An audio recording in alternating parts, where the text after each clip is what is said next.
From Hollywood, it's time now for...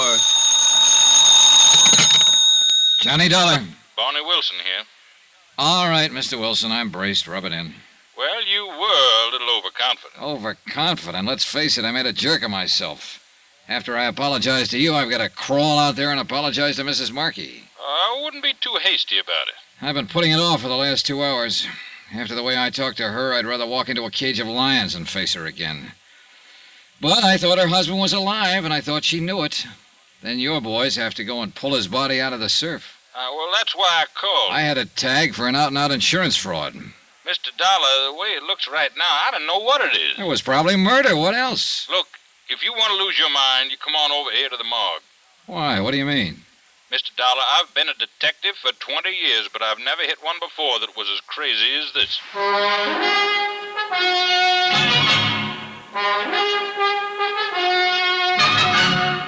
Tonight and every weekday night, Bob Bailey in the transcribed adventures of the man with the action-packed expense account, America's fabulous freelance insurance investigator. Yours truly, Johnny Dollar.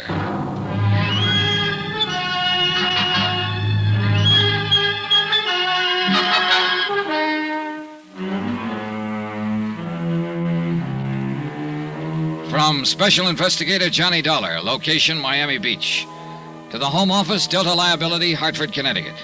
Assignment, the Fathom 5 matter. It happened to involve a $75,000 insurance policy.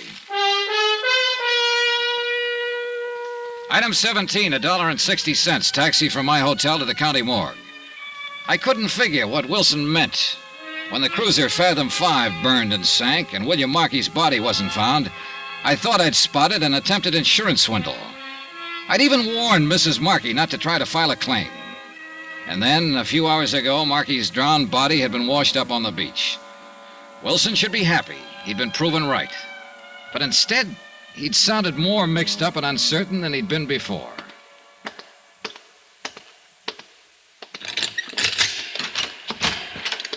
Good morning, Mr. Dollar. You know, you don't pick the pleasantest places in the world to hold conferences. I thought you might want to take a look at him. Though I'll be eternally blasted if I know what anybody could tell by looking. Well, there's the lad who's given us all the trouble, Mr. Dollar. William Markey, number 423. I never thought I'd see him here. I told Mrs. Markey that the only thing that would convince me he wasn't alive would be to see his body. All right, I'm convinced. And I'll never try to outguess an ocean current again. Everything seemed to add up to... Oh, now, wait a minute. I wondered how long it'd be before you noticed. Doesn't make sense. Like I said on the phone, this one is crazy. This was pulled out of the surf this morning? Right. And the cruiser sank 5 days ago. That's when Markey supposedly drowned. You're on the beam, Mr. Dollar. This body hasn't been in the ocean for 5 days. You win the 4-day trip to Bermuda and a complete new wardrobe. Have you had an autopsy? Doc Morgan just finished it 20 minutes ago. That's why I called you. Doc wouldn't stick around himself. You know, I think he went out to get drunk. How long does he think Markey has been dead? Not over 18 hours since sometime last night. Looks like we were both right, for whatever good it is. He was alive after the sinking, just like you claimed, and now he's dead, just like I claimed. What was the cause of death? Drowning. Only you haven't heard the real crazy part yet. Why? What do you mean?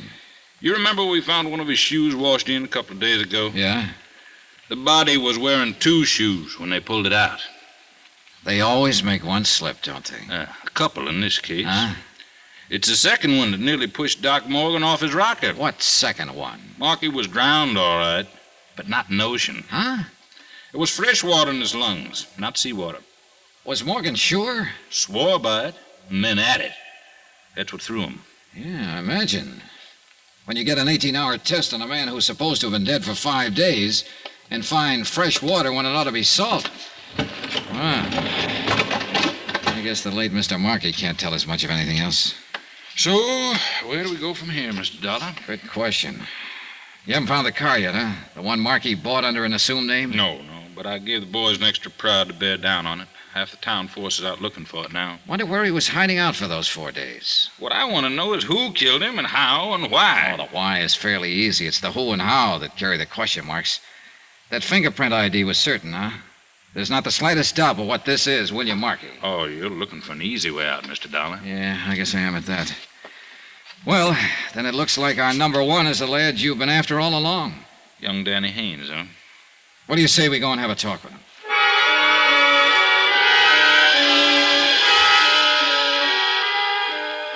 Only one thing was wrong with the idea. It didn't work. Haynes wasn't in, and the clerk at his hotel said he hadn't seen him all day. The night clerk admitted that he'd slept through most of his shift and wasn't sure of anything. We searched Haynes' room and found nothing. So for the moment, we left it at that.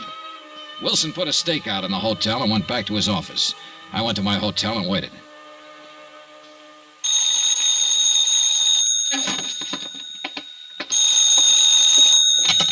Johnny Dollar. Barney Wilson. Yeah, what's up? We finally got a break. The boys found that car. Where? Parked at the curb out on the east side of town. May have been abandoned there, or it may be where Markey was hiding out. It's in front of an apartment house. Have they checked through it yet? No, they haven't touched it. I'm leaving to go out there now. Want me to swing by and pick you up? If you don't, I'll sue you. I'll meet you out in front of the hotel. We stopped a block away and walked up to the apartment house. The car was still parked at the curb, and the plainclothes man watching it said no one had been near it. We went on inside and found the landlady, identified ourselves, and started questioning her. Luck seems to still be with us. Well, you see, most of my guests are permanent, as you might say, or at least as permanent as renters ever are. Yes, we understand. In fact, the only unit I've let in the last 2 months is number 14. That's up one flight with a pull-down bed. When did you rent that one? Well, let's see now. I think it was, about 10 days ago. He paid a month's rent in advance. What was his name? Mr. Jones. A very nice, quiet, middle-aged fella. He lived by himself? Oh, yes, and never went out much. After he moved in, that is. He didn't stay here for the first 4 or 5 days after he rented it. Until the night the Fathom 5 sank. When did you see Mr. Jones last? Well, it's a funny thing. He went out yesterday evening and he didn't come back at all. What kind of a car did he drive? Well, good heavens, I don't know. But you can look for yourself. It's parked out there at the curb. A friend of his brought it by a while ago. What? What's the friend's name? Why, I didn't ask him. He's an awful nice young fella. He said Mr. Jones was going on a trip and sent him to pick up his belongings. And he had Mr. Jones's key, so I decided it was all right. He's up there packing now.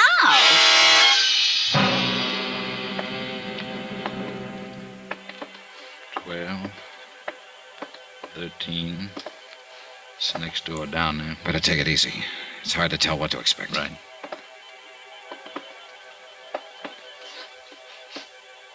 He's in there, all right. Try the knob. Easy.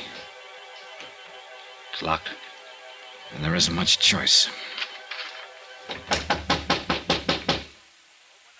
Who is it? Open up, Haynes. We want to talk to you. I said open up. Get away from that door. Watch it, Wilson. I'm warning you, don't try to come in. Well, we know now what to expect. I'll cover the door here, Dollar. You go down and tell Dave to cover the outside windows and call in for a couple of squad cars. Right. Hey, he's going out that window. There must be a fire escape. Come on, let's hit the door.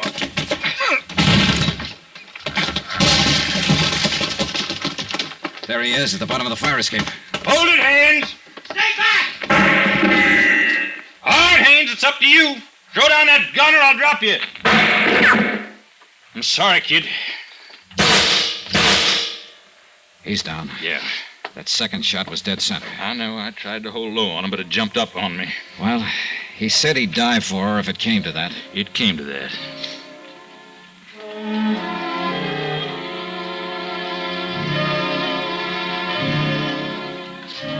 It was after dark when Wilson and I drove out to the Markey Beach House.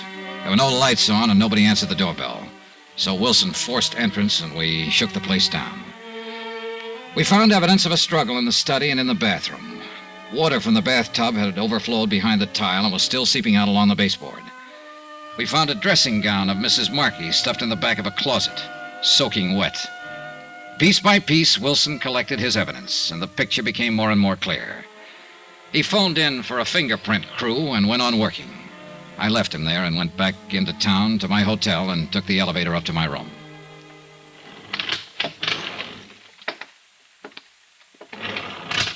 Mr. Dollar. what are you doing here? Waiting for you. They've got extras out. They say the police shot Danny Haynes. I thought maybe you could tell me what it's all about. Sure. And what you mostly want to know is how much he talked before he died.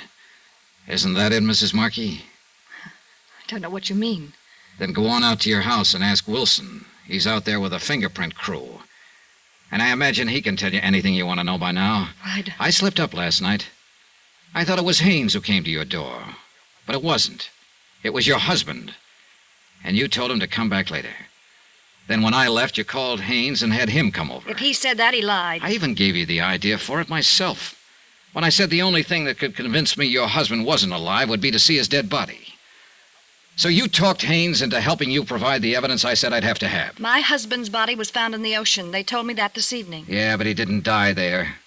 He was drowned in the bathtub at your house, and you and Haynes did it. You're out of your mind. Danny Haynes was lying. Then go tell Wilson. It's his job now, not mine. Maybe you'll be able to convince him, but I doubt it. And I'm pretty sure you won't be able to convince a jury. You think not? I'll get the best lawyer money can buy. Yeah, you do that, Mrs. Markey, but don't plan on using any of that insurance money for it. Why not? Because there won't be any. That policy was already void when you and Haynes killed your husband last night. What? An attempted fraud cancels a policy the minute it's committed. In other words, Mrs. Markey, 5 days ago when your husband sank the Fathom 5 and tried to play dead. I don't believe it. You've lost out all the way around, Mrs. Markey. Your husband, your boyfriend, your insurance claim. And now you stand a pretty good chance of losing your life. A 4-time loser. That's really a record.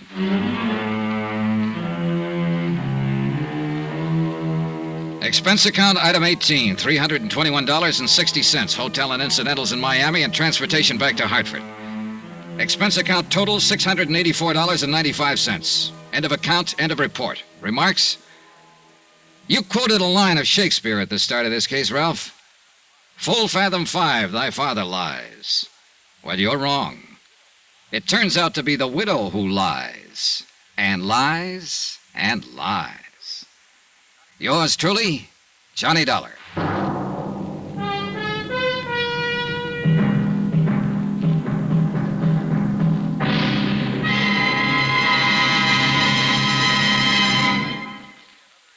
Remember, there'll be another exciting story of yours truly, Johnny Dollar, beginning next Monday night. Next week.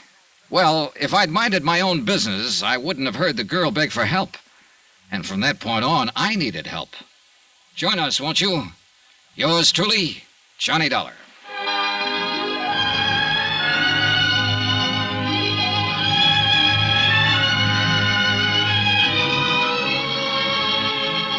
Yours truly, Johnny Dollar, starring Bob Bailey, is transcribed in Hollywood. Written by Les Crutchfield. It is produced and directed by Jack Johnstone.